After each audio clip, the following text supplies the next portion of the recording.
Yo, what's going on, guys? It's Mikey back here, and today we're going to be recapping the Hawks season in general from the 2021-2022 season, as well as the free agents that the Hawks and players that they need to make decisions on over the course of the offseason. This is going to be a very busy offseason for the Hawks, especially after they made the Eastern Conference Finals last year, and this year they were only able to win one game in the first round. Granted, it was against a great team in the Heat. But definitely this roster needs some adjustment, and I'm sure Travis Schlenk, Nate McMillan, and the rest of the front office are probably already started working to see what moves can be made, what guys need to leave, what guys need to stay, and so on. But for the overall the season in general, the Hawks' first win of the season was really convincing. It was a complete blowout, a masterclass by the Hawks over the Mavericks, and I remember all the fandom. Hawks Twitter and all the fans were just going crazy. We're gonna be like, yes, this is the same as last year. This team is so good. We're gonna make the playoffs easy. Maybe make a deep run. But after that, it really went downhill. We went on a 7-game losing streak on the road, and then a 6-game losing streak on the road, and then we eventually got back. Within a game of 500 or a game over 500 with a 7-game winning streak. Then really came the COVID outbreak in the NBA. The Hawks really had trouble dealing with that. They played players like Shawnee Brown, Malcolm Hill, Cam Oliver, Cat Barber, Lance Stevenson starting. I remember that game in New York. Trae Young couldn't. The first game back in Madison Square Garden, Trae Young wasn't even able to play because of COVID, which definitely was a bummer. So the COVID really hit hard for the Hawks as well as other teams. But for the Hawks, the interesting thing is they didn't get any games canceled. The NBA canceled some other teams' games, and they didn't do it for the Hawks, which was really interesting. But we ended up losing a lot of games during that stretch.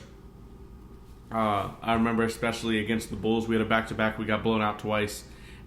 We ended up losing to the Knicks. That was the DeLon Wright 20-point game, and I remember that when we did have those players, Malcolm Hill really stood out to me. Malcolm Hill really played great defense and could shoot the 3-ball well. And players like him, there's a spot for him in the league. And he actually got a contract with the Bulls at the end of the season. So shout out to Malcolm Hill as he played well for us. And I thought we should give him a contract, but he's better. He was better than TLC in my opinion. But unfortunately, no, we didn't. But after that, the Hawks just dilly-dallied. Honestly, we were losing games that we should have won, and we were winning games against great teams. We won against the Nets, the Suns, the Bucks, the Heat, and then we were inching closer to 500. We were 8 games under 500 at this point. We were inching closer to 500, and then we had a couple huge games. One of them was against the Pistons to get back to 500, which we lost. We couldn't do it. That was a overtime game, and the Hawks lost to the Pistons, which it just sums up the season. We were losing games that we should have won. Again, we also lost to the Rockets in a choking fashion. That was before the Pistons lost, and then we also lost to the Spurs. And the worst loss of the season, in my opinion, came when Trae Young scored 56 points in a game and 14 assists against the Trailblazers without Dame or CJ. So that loss was terrible, but the Hawks had a string of terrible losses mixed in with some good wins, which just showed this team was consistently inconsistent. And when we finally did get back to 500, we were able to make some type of a run. We got over 500, and we finished the season able to make the 9th seed. And the last few days of the season were really hectic, especially the last game. The Cavs won against the Bucks because the Bucks rested all their players, which made the Cavs able to get the 8th seed. Then the Hawks the Nets then got the 7th seed, and the Hawks, because the Cavs won and the Nets won, got the 9th seed.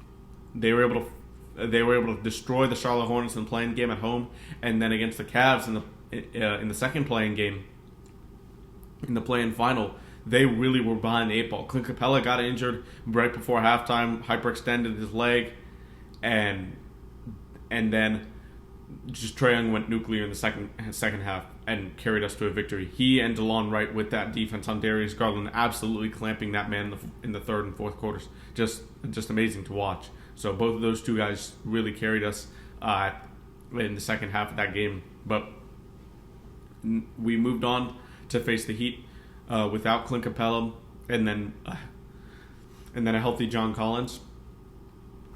That wasn't really good. Clint Capella, we missed him a lot, and you could tell he wasn't healthy even when he played in games 3, 4, and 5. John Collins really was a shell of himself. You couldn't really tell, and Trae Young really had a bad series. The best player in the series was probably DeAndre Hunter, and then DeLon Wright not far behind. DeAndre Hunter had a 36-point outburst in the fifth game to have a valiant effort to try and extend the series, but unfortunately it wasn't big enough.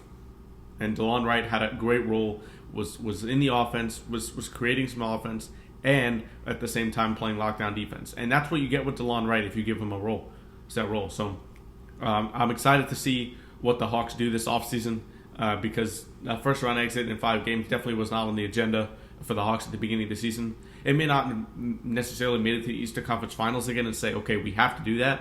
But, I mean, even a second round exit in 7 games would have been fine.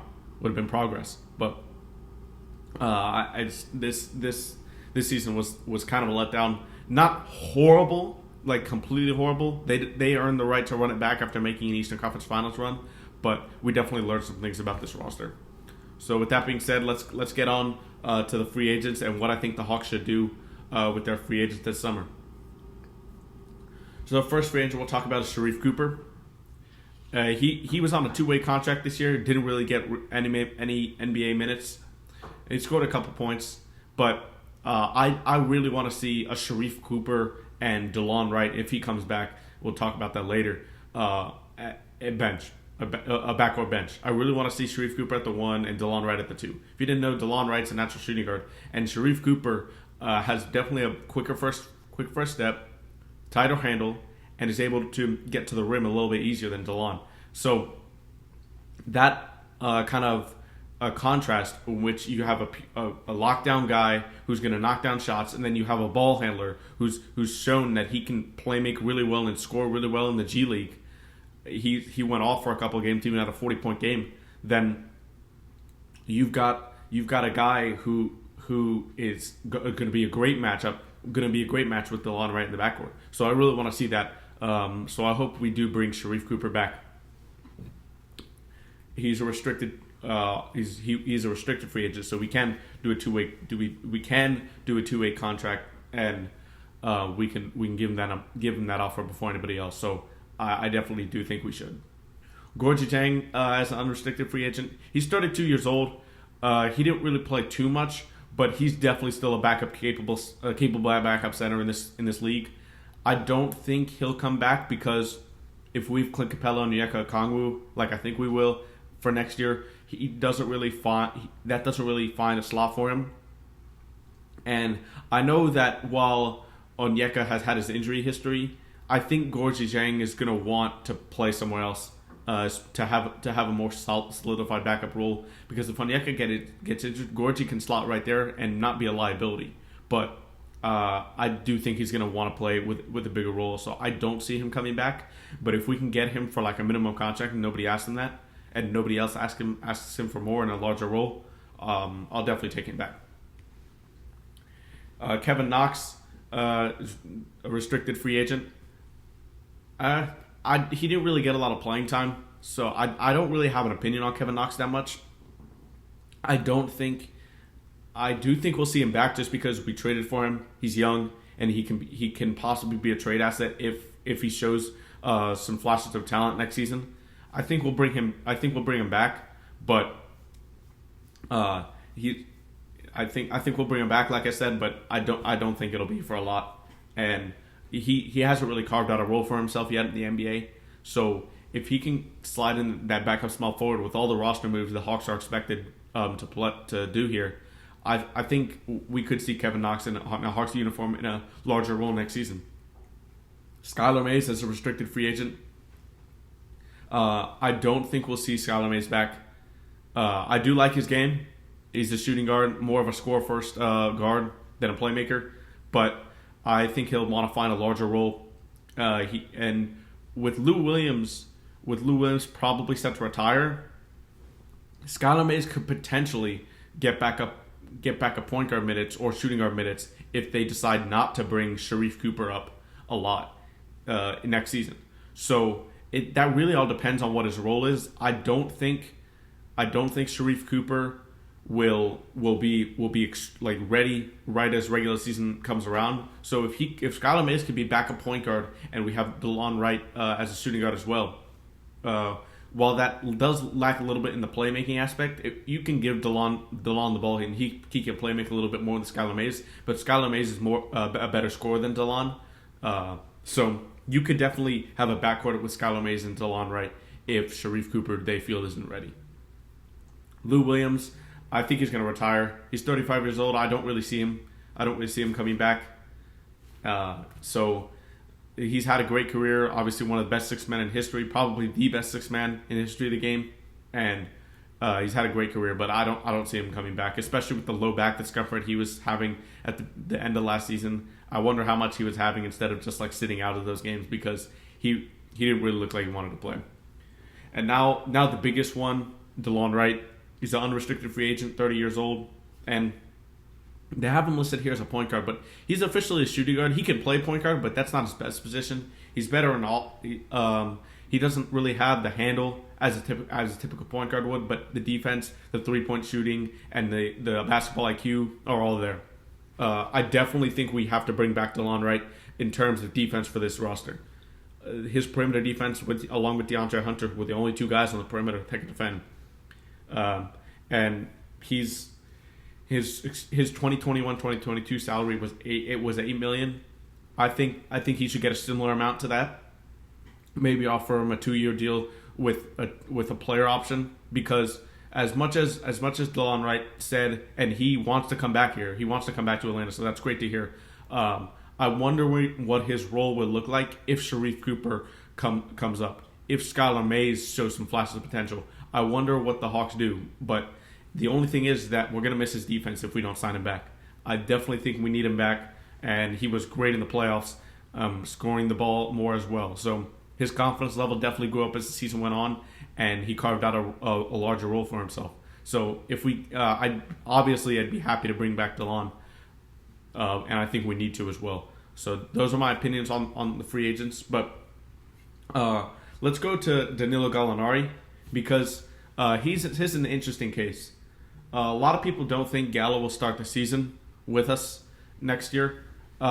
His contract isn't guaranteed. He's only guaranteed $5 million.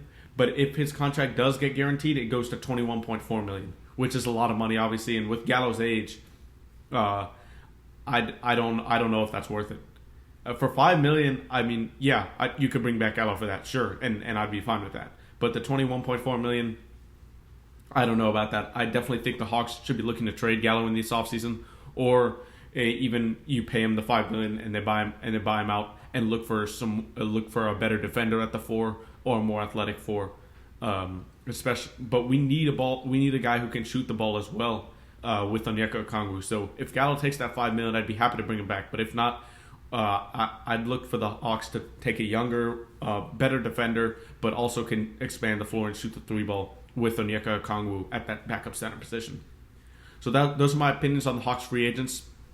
Please let me know your thoughts and opinions down below. Don't forget to like, comment, and subscribe. And I'll see you guys in the next one. Thanks.